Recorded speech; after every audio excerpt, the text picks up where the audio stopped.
तो hey guys, it's your boy Bhavedeshwar और आज की वीडियो में बात करेंगे अब तुम्हारे पास तुम्हारे जेई मेंस की डेट्स आ चुके हैं। तुम्हें पता है कि तुम्हारे जेई मेन कब है। ऑलमोस्ट मतलब काफी सारी कोचिंग का सिलेबस कंप्लीट होने वाला है। कोचिंग का सिलेबस कंप्लीट होने वाला है, इसका मतलब ये नहीं कि तुम्हारा होने वाला है। आई नो कि भाई मैं भी तुम्हारी स्टेज में था, ठीक है।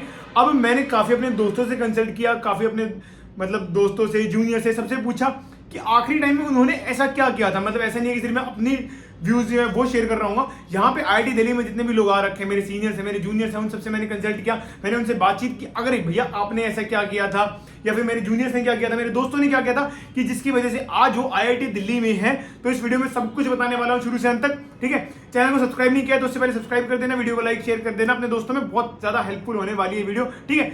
तो सबसे पहले तो बात कि इस बार जो सबसे ज्यादा गलतियां करी जाती हैं, मेरे कुछ ड्रॉपर दोस्त हैं जो उन्होंने 12th में गलती करी थी। गलती ये थी कि उनका सिलेबस कंप्लीट नहीं हुआ था, तो इसलिए वो टेस्ट नहीं दे रहे थे, ठीक है। भाई सिलेबस तेरा पेपर से पहले भी कंप्लीट नहीं होगा तो कोई गारंटी नहीं है कि तुम्हारा सिलेबस कंप्लीट हो जाएगा पेपर से पहले, ठीक है।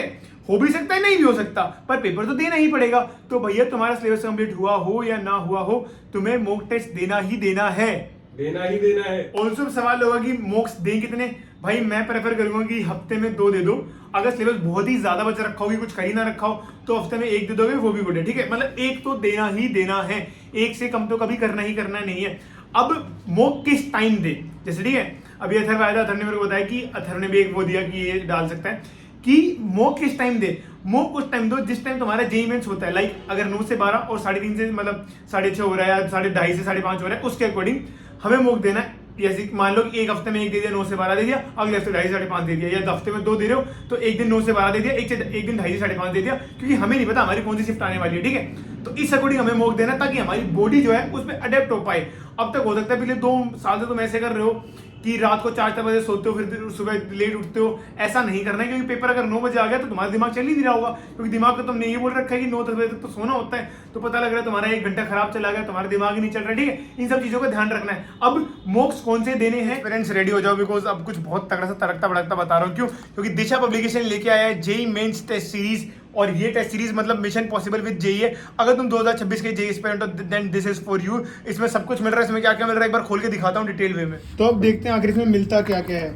ये भाई पूरा ये सेट है एंड इसको मैं खोल दिया है। अब पहले मिलेंगे हमें इसमें 15 अलग अलग मॉक टेस्ट, वो भी सब अलग अलग बुकलेट्स में। लाइक जैसे 1 मॉक सेट, 2, 3 ऐसे पूरे 15 मॉक टेस्ट मिलेंगे हमें।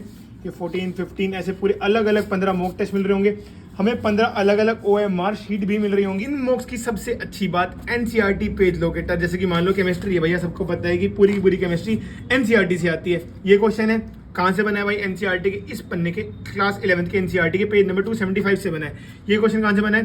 क्लास 11 के NCERT के पेज नंबर 87 और 90 से बना है, ठीक है। तो NCERT में कौन सा टॉपिक कहाँ है, सिर्फ फिजिक्स केमिस्ट्री नहीं, मैथ्स की भी, कि कौन सा टॉपिक मेरे को कहाँ पे पढ़ना है, क्या है। सबसे बेस्ट चीज़ तो भाई यही होती है। एंड अब जैसे कि मैंने मान लो ये वाला मॉक टेस्ट अटेम्प्ट किया, अब मेरे को देखना है कि भाई इसमें मेरा क्या सीन है, क्या मेरे को कुछ क्वेश्चन नहीं हुए। टेस्ट का एनालिसिस बहुत जरूरी है हमें। उसके साथ साथ मिल रही है भाई सॉल्यूशन बुकलेट, जिसमें इन 15 के 15 मॉक टेस्ट के सॉल्यूशन मेरे को मिल रहे हैं। सारे बहुत ही डिटेल वे में सॉल्यूशन दे रखे हैं। लाइक मैं किसी भी क्वेश्चन का देखता हूँ तो जैसे मैं सॉल्यूशन देख पा रहा हूँ। एक तो आंसर की है, लाइक तुम्हें अगर सबसे पहले कैलकुलेट करना है कि तुम्हारे कितने मार्क्स बन रहे हैं आउट ऑफ 300।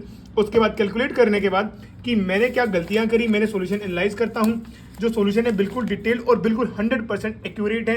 कि जैसे मान लो ये क्वेश्चन था ऑस्मोटिक प्रेशर का, उसमें कैसे कंसंट्रेशन किया, पाई इक्वल टू CRT किया, C1, मतलब पूरा का पूरा बिल्कुल डिटेल वे में दे रखा है सब कुछ।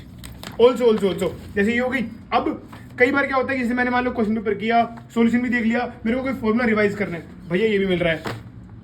किसकी? फिजिक्स केमिस्ट्री मैथ्स के हर चैप्टर के स्नैपशॉट्स, जो कि नया सिलेबस जिस अकॉर्डिंग अपडेटेड है वो तुम्हें मिल रहे हैं। जैसे मान लो कि मेरे को एल्कोहल्स, फिनोल्स और ईथर्स को रिवाइज करना है, तो उसका स्नैपशॉट है कि भाई क्या होता था, एल्कोहल्स कैसे बनते हैं, ऐसे बनते हैं, फिनोल्स की क्या प्रॉपर्टीज है, एल्कोहल्स का बॉइलिंग पॉइंट क्या होता है, ठीक है। ऐसे ही मान लो कि मेरे को अब ये तो केमिस्ट्री का एक चैप्टर हो गया भाई, एल्कोहल फिनोल ईथर बहुत बड़ा चैप्टर है, ठीक है।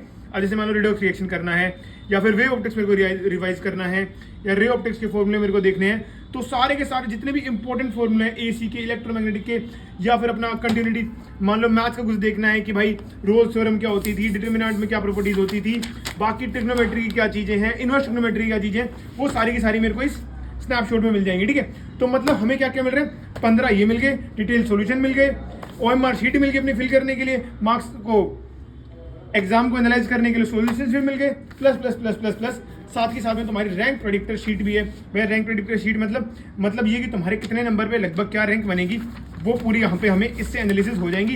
ये ग्राफ बन रखे हैं, ग्राफ तुम्हें पढ़ना आता ही होगा, जेई की तैयारी कर रहे हो, इतना तो आना ही चाहिए, इतना एक्सपेक्ट कर सकते हो। ये सारी चीज़ें मिल रही हैं तो अब कुछ सोचने वाली बात है नहीं। अगर 2026 जेई मेंस के लिए बिल्कुल भी सीरियस हो तो भाई ये मस्ट बाय है तुम्हारे लिए, खरीद लो जाके, मतलब बेस्ट चीज़ है तुम्हारे लिए।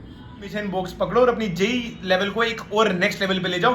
एंड जैसे मैं हमेशा बोलता हूँ कि टेस्ट देना बहुत ज़्यादा ज़रूरी है, तो भाई ये मस्ट होना चाहिए तुम्हारे। तुम जैसे मान लो कि तुमने मॉक्स दे रहे हो, अब बात आती है कि तुम मतलब पेपर अटेम्प्ट कैसे करना है। लाइक जैसे कि मॉक्स, अगर मॉक्स में ऐसा कर रहे हो ना कि तुम पहले फिजिक्स करो, केमिस्ट्री करो, फिर मैथ्स करो, पेपर में भी ऐसे ही करना है। जितने भी एक्सपेरिमेंट करने हैं मॉक्स में करके देख लो, जिससे तुम्हें सबसे ज्यादा मार्क्स आ रहे हैं फाइनल एग्जाम में वही कर रहे होंगे। अब जैसे सपोज बताता हूँ कि अगर वीरेंद्र सहवाग अगर फर्स्ट बॉल पे चौका मार के उसको कॉन्फिडेंस आता है, इरिस्पेक्टिव ऑफ बॉल बाहर आए अंदर आए, और अगर कोई खिलाड़ी इसको पहली बॉल छोड़ के मजा आता है तो उस अकॉर्डिंग ही करना है। फाइनली ऐसा नहीं करना कि तुम्हारी कहीं बॉल आ रही है तो वो कर दो, ठीक है। और हालात के अकॉर्डिंग भी थोड़ा सा एडजस्ट होना है। मतलब ऐसा नहीं कि बॉल बहुत अच्छी है फिर भी तुम्हें चौका मारनी है। मतलब समझ रहे हो ना कि मॉक में एक्सपेरिमेंट करो जितने कर सको, और उसके बाद एक मतलब 5, 7, 8, 10 बार एक्सपेरिमेंट करें, उसके बाद तुम्हें दिमाग को समझ आ जाएगा कि तेरे लिए सबसे ज्यादा बेस्ट क्या है। उसी प्लान को आगे तक फॉलो करना है, ठीक है। एक गलती जो काफी बच्चे करते हैं, मॉक्स तो चलो मैंने बोल दिया, इतना ज्यादा बोल दिया मॉक्स का कि अभी तुम मॉक्स नहीं दोगे ना तो तुम फिर बहुत बड़े मूर्ख हो। अपने ड्रॉपर से पूछ लो, सीनियर से पूछ लो, किसी से ही पूछ लो, कोई ऐसा है ही नहीं जो बिना मॉक्स दिया हो। इवन मैं एक बच्चा बताता हूँ जिसकी 500 रैंक आई थी, ठीक है, हर्षित है, इलेक्ट्रिकल में है, IIT दिल्ली में है, ठीक है। हर्षित का क्या सीन था, हर्षित ने ना 500 मॉक्स दिए थे, और हमने पूछा था अजीत तूने किताब कौन कौन सी करी थी। अजीत कहता है मॉड्यूल भी मैंने आधी अधूरी सी कर रखी थी, ज्यादा नहीं कर रखी थी, क्लास नोट्स और मॉक्स। 500 मॉक्स दिए थे हर्षित ने, और जे एडवांस से 500 रैंक आ गई थी उसकी। और हर्षित का एक सीन था, क्या कहते हैं कि हर्षित ने हमें बताया था कि उसने HC वर्मा तक भी नहीं कर रखी थी, क्योंकि यार मॉक्स में इतने सारे मॉक्स तुम मॉक्स दे दोगे ना तो कोई ऐसा सवाल रहेगा ही नहीं जो ना हो रखा हो। और एग्जाम टेम्परामेंट तुम्हारा ऐसा रहेगा कि आसान पेपर आए, मुश्किल पेपर आए, तुमने हर जगह से अपने आप को ढाल रखा है कि कुछ भी आ जाए तुम अच्छा ही कर रहे होगे। तो मॉक्स से मैं बता रहा हूं कि बिना HC वर्मा करे, बिना मॉड्यूल अच्छे से करे, सिर्फ क्लास नोट्स और मॉक्स देके तुम इतना ज्यादा वो कर सकते हो। तो जितने ज्यादा मॉक्स दोगे उतना अच्छा है। सेकेंडली रिवाइज करना है, रिवाइज बार बार करना है, इनऑर्गेनिक को भी करना है, ऑर्गेनिक को भी करना है, मैथ्स को भी रिवीजन होती है, फिजिक्स की भी होती है, फिजिक्स के फॉर्मूले रिवाइज करने होते हैं, मैथ्स के क्वेश्चन कैसे होते हैं, क्या स्ट्रेटेजी होती है कि इस क्वेश्चन को ऐसे अप्रोच करते हैं, इसको ऐसे अप्रोच करते हैं। इनऑर्गेनिक पूरी रटनी है, ऑर्गेनिक में रिएजेंट्स वगैरह सब कुछ रिएक्शन पता होनी चाहिए, फिजिकल केमिस्ट्री के फॉर्मूले पता होना चाहिए, थ्योरी पता होनी चाहिए, ठीक है, ये सारी चीजें पता होनी चाहिए। जब बिल्कुल अच्छे दिमाग में ऐसे हो ना कि रात को 2 बजे भी उठा के पूछ रहा हूँ इसका फॉर्मूला क्या होगा, ये क्या होगा, तुम बता पा रहे हो, इसका मतलब है then you are paper ready, तब तू बिल्कुल रेडी है एग्जाम की। मैंने अपने टाइम पे एक गलती करी थी जो मैं लास्ट 2-3 दिन पहले रियलाइज करा था, और उस टाइम कुछ करने का फायदा नहीं था। मतलब उसके बाद तो मेरा ये था कि यार अब तो हो गया जो होना है, अब तो जो है उसी मोमेंट में बेस्ट करते हैं। मैंने शॉर्ट नोट्स नहीं बनाए थे। अब शॉर्ट नोट्स ना बनाने का नुकसान ये हुआ था कि मेरे इतने बड़े पूरी इतनी सारी किताबें थी, मेरे को सारी रिवाइज करनी पड़ी थी। हालांकि मैंने इतनी ज्यादा बार रिवाइज कर रखी थी कि मैं उस पन्ने पलट रहा था, स्टिल इतने सारे पन्ने पलटने में तुम्हें बहुत ज्यादा टाइम लग जाएगा। अगर तुम्हारे पास शॉर्ट नोट्स होंगे तो वो बहुत सही होगा। खुद के शॉर्ट नोट्स हमेशा बेटर होते हैं।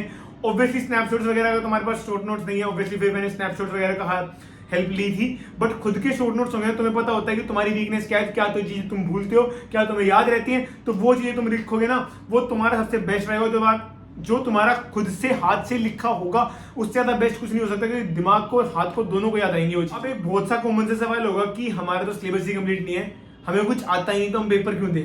ठीक है भाई, सिलेबस कंप्लीट नहीं है, ऑब्वियसली तुझे हफ्ते का एक मॉक तब भी देना है। देखिए अपने आप को बहाना मत दे मॉक ना देने का, कुछ भी हो तेरे को देना ही देना है। तेरे 20 नंबर आए, 30 नंबर आए, 5 नंबर आए, 6 नंबर आए, कुछ तो आएंगे, धीरे धीरे इंप्रूव होता है। ऐसे एकदम से नहीं होगा कि तेरा सिलेबस, तेरे को क्या लग रहा है तेरा जिस दिन सिलेबस कंप्लीट हो जाएगा उस दिन तो मॉक देने बैठेगा, तेरे दिन 200 बार चले जाएंगे, आ ही नहीं सकते।